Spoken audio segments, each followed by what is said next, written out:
Boa noite a todos. Prezados irmãos, encarnados e desencarnados aqui presentes, sejam todos muito bem-vindos a esta casa de estudo, trabalho e oração. De um modo especial, queremos saudar aqueles que porventura visitem a nossa casa pela primeira vez. Que todos possam aqui encontrar pelo menos um pouco daquilo que vieram buscar. Nossa casa já se encontra preparada desde as primeiras horas do dia, tanto no plano material como no plano espiritual. Vamos então, nós também, preparar a nossa casa mental, direcionando os nossos pensamentos para o bem. Vamos pedir ao nosso Criador, nosso Pai Celestial, ao Mestre Jesus, ao mentor desta casa, Francisco de Paula Vitor, nosso querido Padre Vitor, e aos nossos anjos da guarda, nossos guias, espíritos protetores, que nos auxiliem no entendimento da mensagem de hoje, que nos auxiliem também no aumento do nosso conhecimento na doutrina e no Evangelho, que nos auxiliem na aplicação desses ensinamentos no nosso dia a dia, para que nós possamos servir dessa forma a obra divina, e também nos auxiliem na nossa evolução moral e espiritual, como é a vontade do nosso Pai Celestial. Jesus, certa vez, afirmou que onde se encontrassem duas ou mais pessoas em seu nome, ele ali estaria. Então, é com a certeza da presença do Cristo entre nós, queremos deixar lá fora todas as nossas preocupações materiais, nossas rotinas diárias, e vamos abrir os nossos corações e as nossas mentes para os ensinamentos dessa noite. Pai nosso, que estás nos céus, santificado seja o vosso nome, venha a nós o vosso reino, seja feita a vossa vontade, assim na terra como nos céus. O pão nosso de cada dia dai-nos hoje, perdoai as nossas ofensas, assim como nós perdoamos a quem nos tem ofendido. E não nos deixeis cair em tentação, mas livrai-nos do mal, porque vosso é o reino, o poder e a glória para sempre. Que assim seja. Bem, meus irmãos, essa reflexão de hoje, nós demos o título de autossuperação. E nós colocamos aqui na lousa as nossas referências, Esse livro que nós temos utilizado agora nessa temporada, é um livro de José Carlos de Luca, que chama Alguém Me Tocou. Então, hoje especificamente, um capítulo que tem esse nome de autossuperação, Vamos também utilizar a Bíblia, o Evangelho de Mateus, capítulo 5, versículos 17 a 48, os livros O Espiritismo, na sua expressão mais simples, de Allan Kardec, editora FEB, e o livro Inteligência Emocional, Daniel Goleman, da editora Objetiva, e também Atos dos Apóstolos, capítulo 20, versículo 35. Muito bem. Nesse Evangelho de Mateus, do versículo 43 ao 48, nós não vamos fazer a leitura dele completa, porque é um pouco extenso, mas é uma das passagens do Evangelho que mais nos mostra a diferença entre a primeira revelação e a segunda revelação, né? Segundo o Espiritismo, nós tivemos a primeira revelação com Moisés, né? Os 10 mandamentos são a primeira revelação da lei divina. Depois, com Jesus Cristo, com a vinda de Jesus Cristo, então nós tivemos a segunda revelação. E nós vamos observar, aqueles que tiverem oportunidade de ler o trecho completo, né, vão verificar a grande diferença, qual foi a transformação que Jesus Cristo trouxe em relação às leis divinas, né? Então, toda a primeira revelação, foi personalizada, né, na figura de Moisés, era ainda aquele olho por olho, dente por dente, né? E com a vinda do nosso Mestre Jesus, ele nos trouxe a doutrina do amor, é a característica principal da segunda revelação. E mesmo no trecho menor que nós vamos ler, nós vamos verificar a diferença entre essas duas revelações, né? Aqueles que já tiveram oportunidade de ler um pouco mais a respeito da doutrina, sabem que, de acordo com Kardec, de acordo com os espíritos, né, o espiritismo seria a terceira revelação, né? Então seria, vamos dizer assim, um aprimoramento, um aprofundamento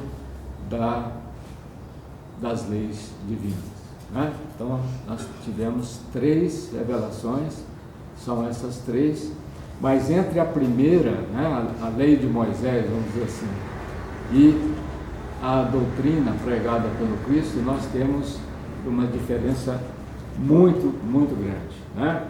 E mesmo com o trecho pequeno que nós vamos ler aqui, dá para a gente perceber essa diferença. Então eu vou ler aqui do versículo 43 ao capítulo 5, né, do Evangelho de Mateus, versículo 43 ao versículo 48. Tendes ouvido o que foi dito: amarás o teu próximo e poderás odiar teu inimigo. Eu, porém, vos digo: amai vossos inimigos, fazei bem aos que vos odeiam, orai pelos que vos maltratam e perseguem.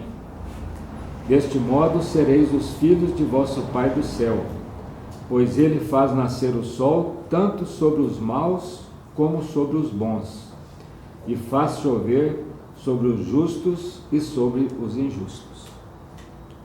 Se amais somente os que vos amam, que recompensa tereis? Não fazem assim os próprios publicanos? Se saudais apenas vossos irmãos, que fazeis de extraordinário? Não fazem isto também os pagãos?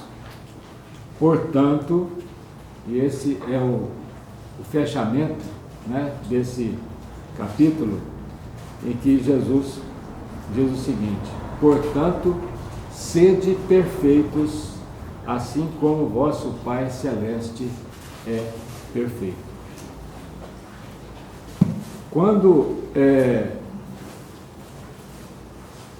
Jesus nos diz essas palavras, né,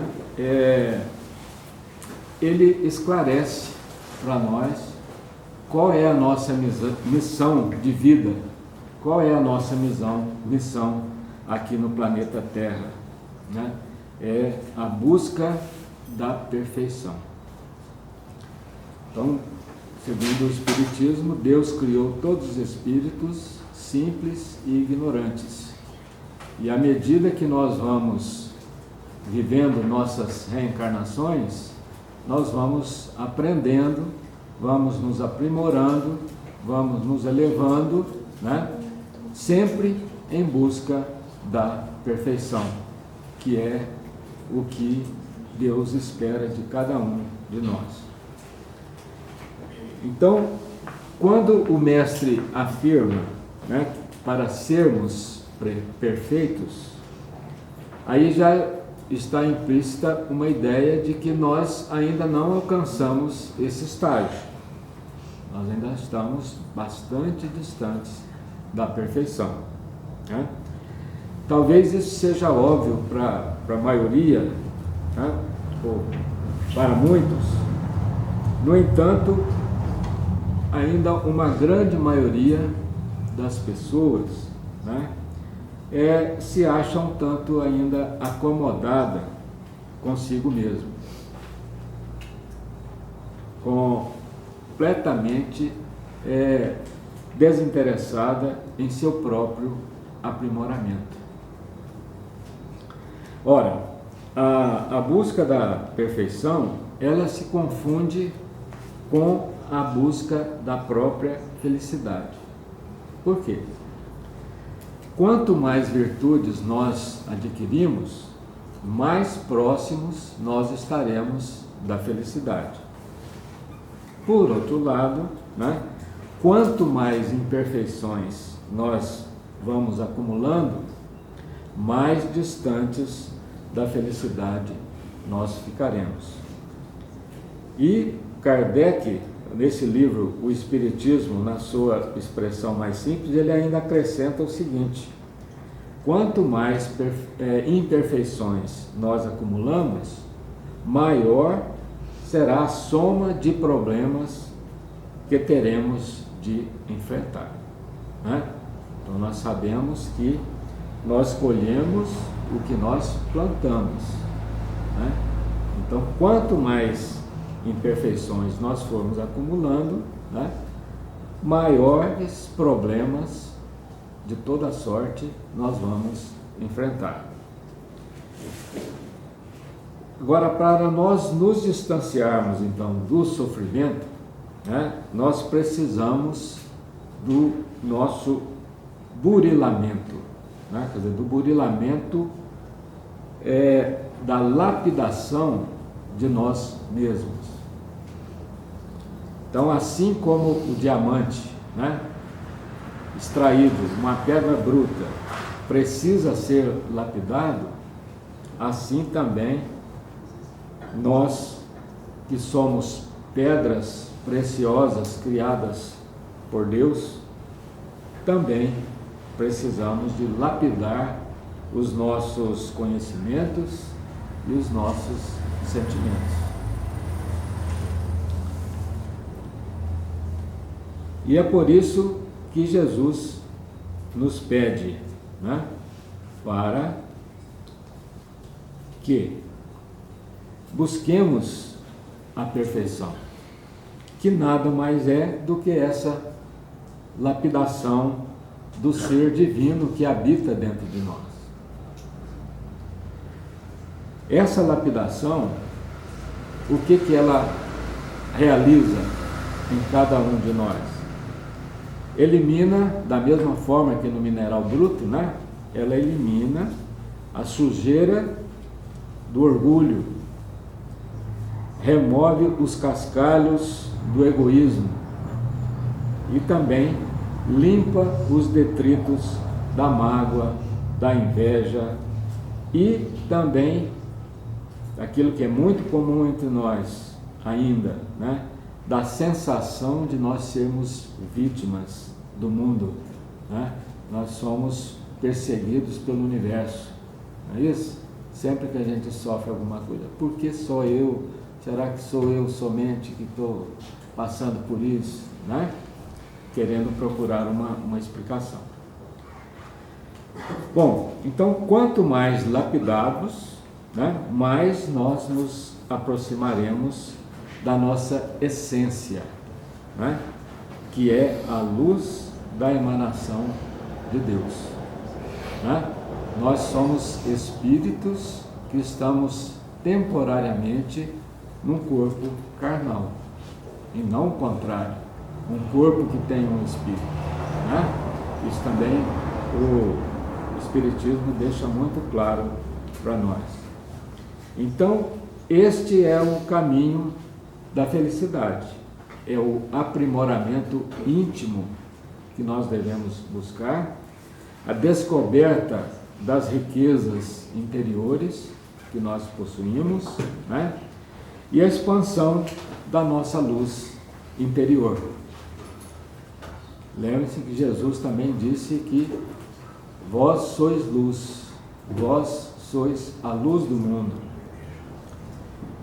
Então, o primeiro passo para o nosso aprimoramento, para o nosso aperfeiçoamento, é eliminar o orgulho, porque é ele que muitas vezes nos faz pensar que nós já sabemos tudo, que nós não precisamos aprender mais nada, né? E geralmente quem age dessa forma, por ter já conquistado, ela acredita que nada lhe resta ainda para conhecer ou para melhorar. Ele acha que já está, né, de bom tamanho.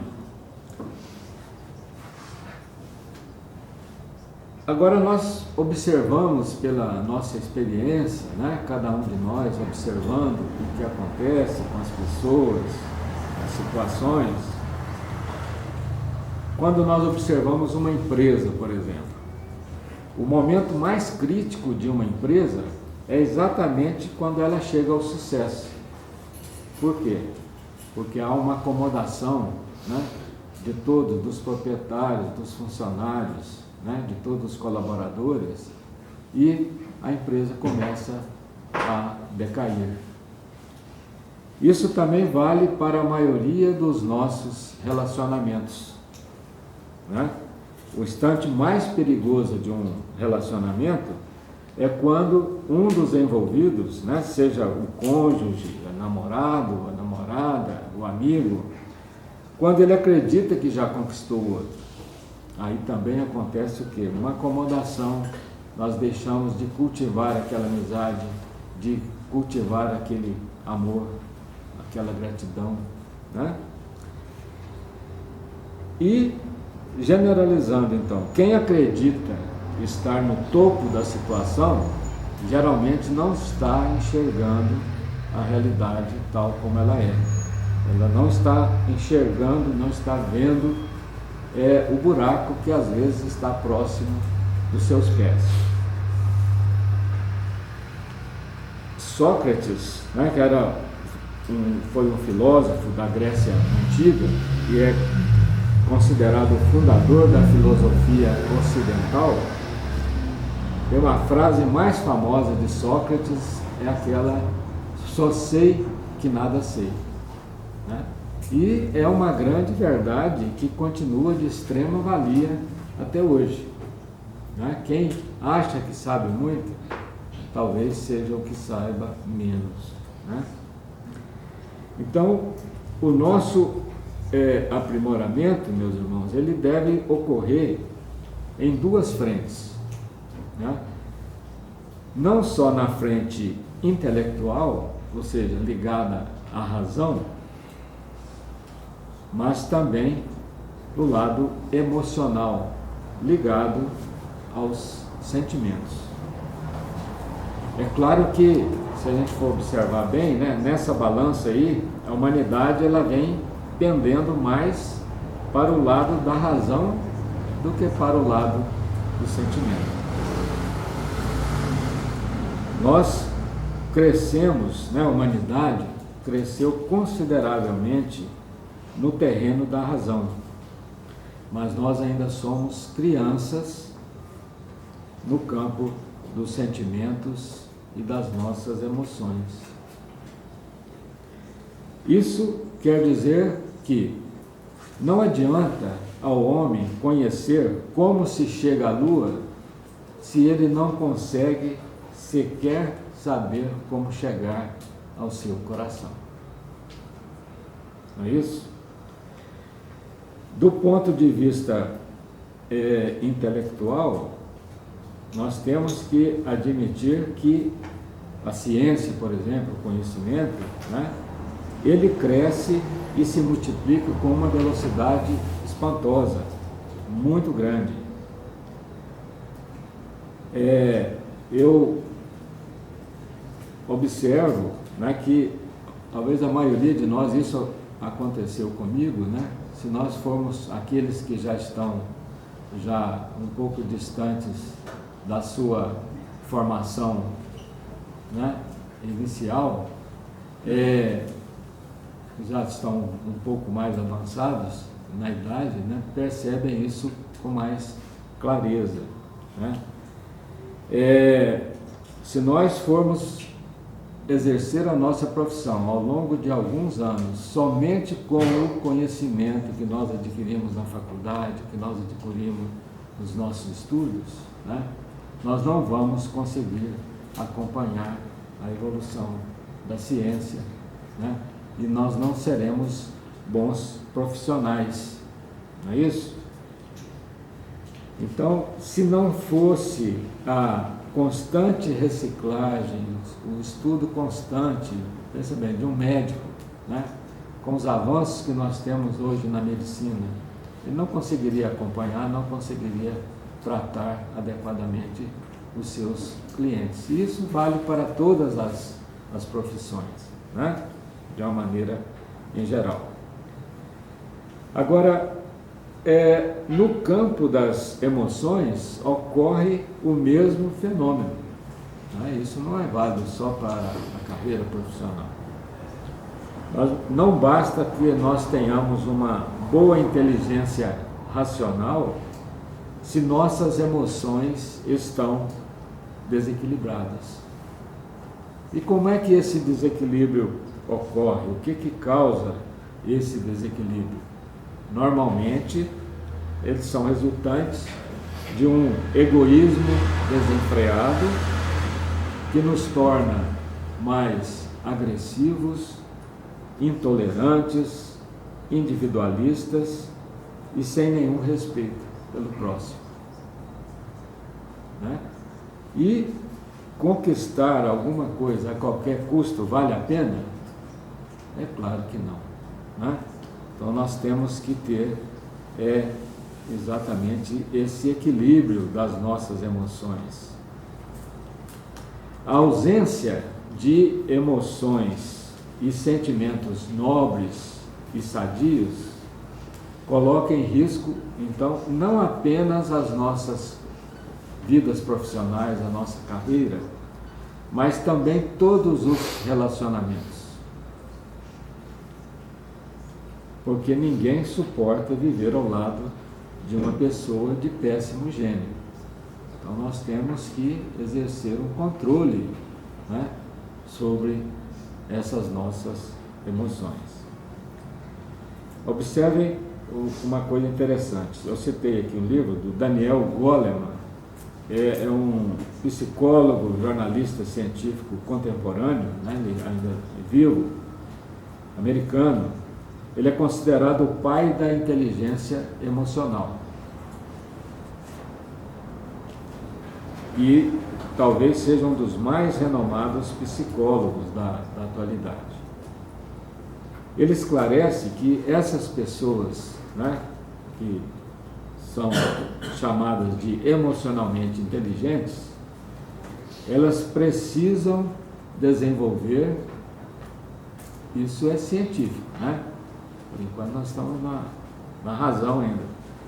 Precisam desenvolver o autocontrole dos instintos e desenvolver o sentimento de piedade em relação ao próximo. Em outras palavras, a psicologia moderna, ela ratifica, confirma os ensinamentos de Jesus. Né? Por quê? Quando Jesus nos diz para não revidarmos uma agressão e perdoarmos aqueles que nos ofendem, Ele está nos ensinando a controlar os nossos instintos, pois isso nos fará melhores e mais felizes do que completando aquele ato de vingança. Quando Jesus, da mesma forma, nos pede para nós nos sensibilizarmos com a dor do próximo, prestando o socorro que nos for possível, Ele está nos ensinando a ter compaixão. Porque isso nos fará muito melhores do que viver da indiferença, do egoísmo. Então, meus irmãos, nós precisamos nos convencer de que nós estamos vivendo aqui nesse planeta, essa nossa existência na Terra, para buscarmos a perfeição, essa mesma perfeição de que o Evangelho nos fala nessa noite. Então, Jesus não veio passar a mão na nossa cabeça, né? E dizer: meu amigo, fique como está, que você vai se dar bem. Não. Né? Jesus é o mestre da transformação interior. E Ele certamente está nos dizendo: meu amigo, mude para melhor, que você será melhor. Agora, é certo, a gente deve estar ciente de que essa perfeição a gente não alcança da noite para o dia, não é isso? Muitas pessoas, inclusive, se atrapalham exatamente porque desejam obter uma perfeição imediata e acabam adquirindo uma doença grave relacionada com a perfeição, que é o perfeccionismo. Né? Então nós precisamos ter cuidado com a velocidade com que nós estamos enfrentando essa busca da perfeição. Né? Então, resumindo, meus irmãos, é preciso ter compaixão de nós mesmos, para nós entendermos que nossas imperfeições, elas não serão superadas de uma hora para outra. Isso leva tempo, né? E, além do tempo, né, porque não tem data para terminar, mas à custa de um trabalho duro, de um trabalho perseverante, né, e contínuo. Portanto, meus irmãos, não tenhamos tanta pressa, né, de atingir a perfeição. Jesus está nos cobrando que nós busquemos a perfeição, o que não quer dizer que amanhã nós, né, ou ano que vem, ou na próxima encarnação, nós já estaremos perfeitos, né? Mas também não devemos caminhar tão devagar, porque senão nós teremos que aprender pela dor, né? Senão nós teremos que enfrentar o sofrimento. Ele terá que vir para nos ensinar, para nos fazer andar um pouco mais depressa. Muito bem. O autor aqui desse livro, né, ele sempre sugere uma oração ao final, e nós vamos então fazer essa oração. Eu peço que vocês repitam comigo, por favor. Amigo Jesus, quantas vezes me sinto desanimado, ao me ver tão longe da perfeição, que Deus espera de mim. Escuto as palavras sagradas. Escuto as palavras sagradas. E me vejo tão longe desse mundo. E me vejo tão longe desse mundo. Que me parece inalcançável. Que me parece inalcançável. Mas hoje aprendi. Mas hoje aprendi. Que todas as coisas do céu. Que todas as coisas do céu. Estão intimamente ligadas. Estão intimamente ligadas. Às coisas da terra. Às coisas da terra. Tudo tem um sentido espiritual. Tudo tem um sentido espiritual. Meu trabalho. Meu trabalho. Minhas relações afetivas. Minhas relações afetivas. Meus amigos. Meus amigos. Minha família. Minha família. Todas as situações na terra. Todas as situações na terra. Representam salas de aula. Representam salas de aula. Da minha educação espiritual. Da minha educação espiritual. Peço forças, querido mestre. Peço forças, querido mestre. Para não me esquecer disso. Para não me esquecer disso. Ao longo do dia. Ao longo do dia. Que eu sempre me lembre. Que eu sempre me lembre. De que sou um aprendiz. De que sou um aprendiz. Na escola da vida. Na escola da vida. E que os problemas são os testes. E que os problemas são os testes. De verificação do meu aprendizado. De verificação do meu aprendizado. Ajude-me, Cristo Jesus. Ajude-me, Cristo Jesus. A ser um bom aluno. A ser um bom aluno. Que assim seja. Que assim seja.